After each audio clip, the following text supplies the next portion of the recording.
You know, when I hear the rapper Rakim, and Rakim is one of my all-time favorite rappers. I will put him up against anybody.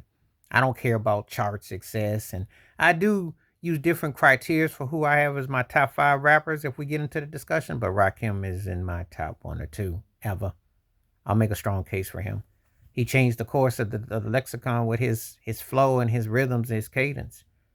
And what I liked, he did this interview with KRS One where he said that his inspiration was John Coltrane for the tone and the way he would use his vibrato on his. But he said he was a sax player too.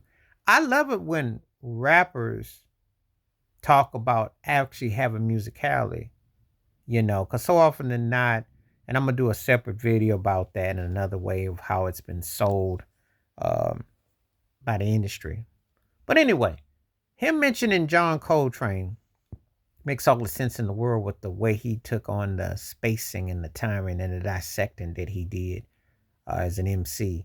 And there was a strong call and response when you used to listen to what Gil Scott Heron's spoken word poetry, which was be writing poems as a freestylist like the Lost Poets was. And it's important that you hear these sort of rhythms and cadences in these speeches because they say a lot about the balance of the two worlds, be it rap, be it jazz. You take the hip hop element, you combine the two worlds. It's very fresh and poetic to have that being on display, to understand that people are coming from a musical science technique and not just from something that's just copy and pasted and put on. So that was very intriguing to hear that he said that. And you know, when you want to enlighten yourself and educate yourself, you want to feel that you've been challenged. That's how I always felt that his word usage, his combinations, his lingo, his stylings, that's how to me it always kind of wordplay. John Coltrane was a very intense player. Rakim was a very intense rapper. And so when you put those two elements together, you can definitely see the appreciation from bebop to hip hop. As Quincy Jones used to always talk about so much, there is a merger of the two worlds because there's an off tip scant. Now, the musical as coming when we talking about production stuff is not the same. There's no hip hop producer that's gonna match the levels of Quincy Jones or Tom Bell or someone like that, and that's a whole nother subject. But the vocals of said rappers and their tonage and the way that they flow and their feel is very much in the abstraction of jazz because it's a cadence and a rhythm where they're splitting words and tones and yet connecting. And they also were once upon a time separated by coastal, by region, by parts and places.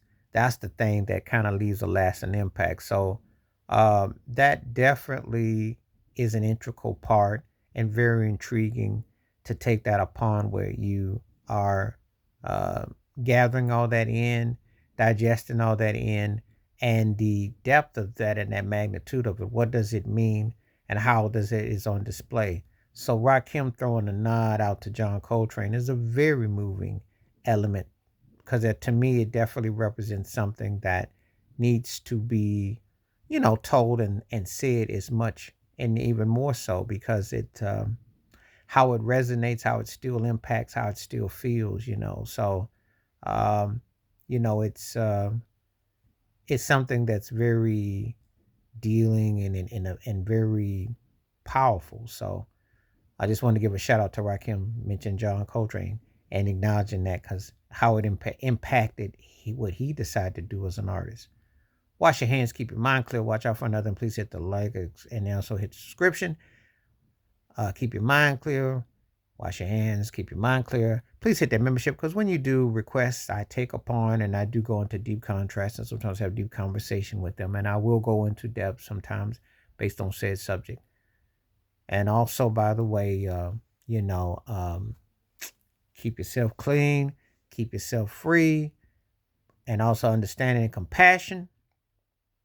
And more importantly, stay woke about everything. All right, I'm out one time. Peace.